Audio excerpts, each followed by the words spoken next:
Hi everyone, welcome to this edition of the Broadcast, where we give you bite-sized bits of best practices to help you be a better leader and a more effective communicator. I'm your host, Jared Bro.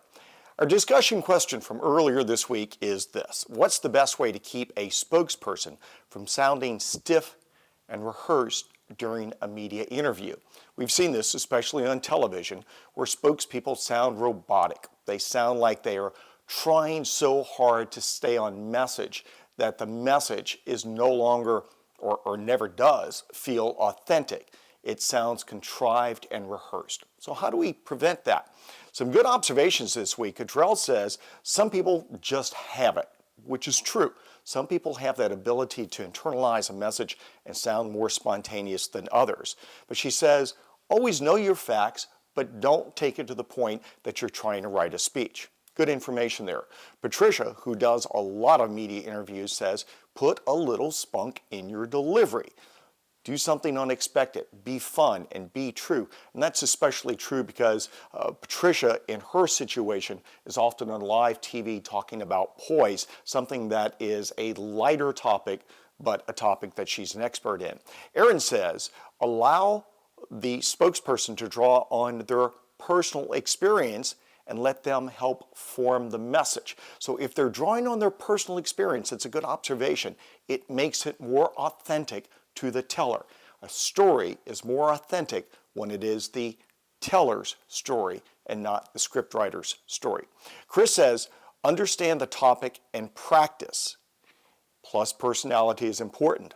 Personality is important, but the big word that Chris used there is practice, which Simon then calls out and he says, hey, G bro, this is easy. Rehearse more. Seriously, rehearse more.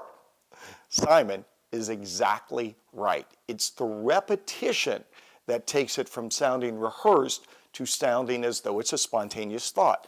TJ Walker, my buddy who, like me, is a media trainer, TJ says, have him or her practice on video and review that video to the point where nobody thinks he or she is stiff or rehearsed anymore.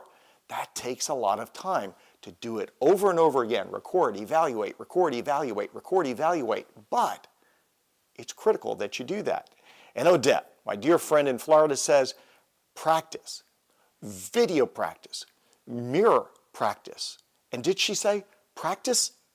She says, when you've committed your key messages to muscle memory, then you know you're ready.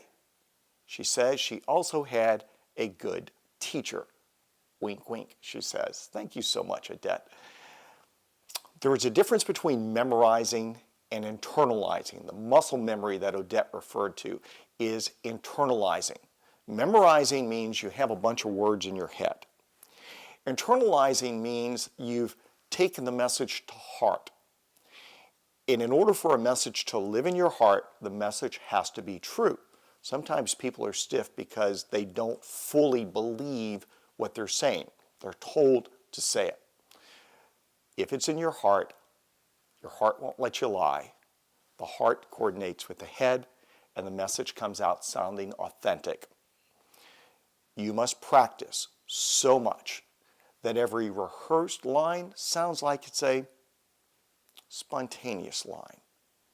There has to be a degree of acting. You have to know when to look away and glance down or glance to the side.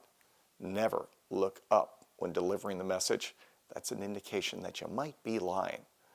But practice to the point of authenticity and make sure that whatever you write is in the voice of the person who's delivering it.